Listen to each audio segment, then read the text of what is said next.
Summer of 2024 was meant to be the best summer of my entire life. Before it, I had never been excited for summer before. I got a perm, my hair was wavy and healthy, I lost 12 pounds but somehow only ate junk food, I got a tan and my skin was clear. At that moment, that seemed like the most important aspect of my life. Third grade will roll around, I would have my academic comeback, get into cities with my boyfriend, and then finally turn 15. It seemed like the perfect plan. The first grade of third grade was fast. The teachers introduced us to the Piensa test, explaining how it would be the entrance exam for cities, and that we would have to be spending 4 whole months studying and be worrying about that stupid test. I can't lie, I worried too. My ex-boyfriend had told me that if we didn't go to the same high school, we would have to break up. So the pressure was all on me. Did you know that if you get stressed out enough, you can get throbbing back pain like if your spine were broken? I didn't. Wish someone would have told me about it though. The nightly study sessions became worse. I felt like a shrimp, but it would get so much better, right? Okay, another fun fact. Did you know that if you get so stressed out enough, you could get pneumonia and have to get hooked up to a respirator because you get coughing fits so badly that you cough up blood and you feel your lungs throbbing?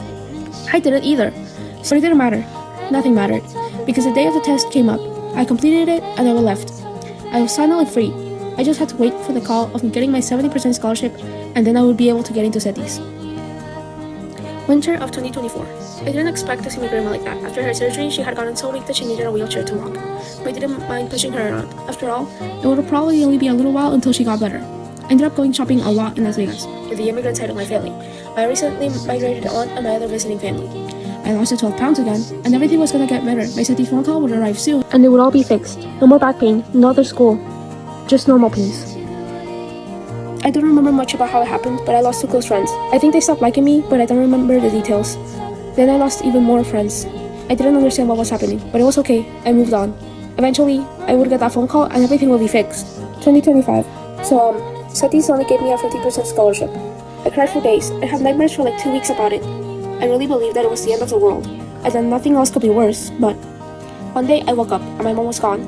She had gone on an emergency flight to Veracruz because my grandma was getting even worse. And that same day, we had to go on an emergency flight too. The final taxi ride was a blur. When I got in, it was the bus station's parking lot. And then when I got off, it was damp soil from the cemetery. It was really shocking to suddenly see all of my relatives, the ones I hadn't seen in so long. But instead of a warm welcome, they were all standing in a row of black shirts and dresses in front of my grandma's casket. Even my aunt, who had moved to the US, went back home, while risking never going back.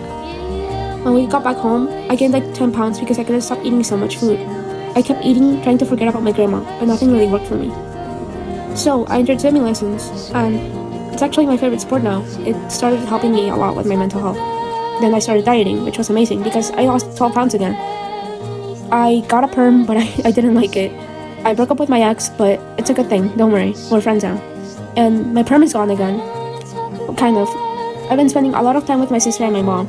I got more, and even though I have like 1.5 friends, I still have a lot of fun at school. The tests are getting harder, but it's somehow easier to manage now. I guess it's harder to get distracted when you don't have many friends. I can't really say that it's good now, but I can't say that it's gotten worse either. I guess things can't stay bad forever, and I'm honestly relieved that it's probably only gonna get better from here. Maybe it's every summer that everything suddenly gets fixed and better, but I'm glad that it's over.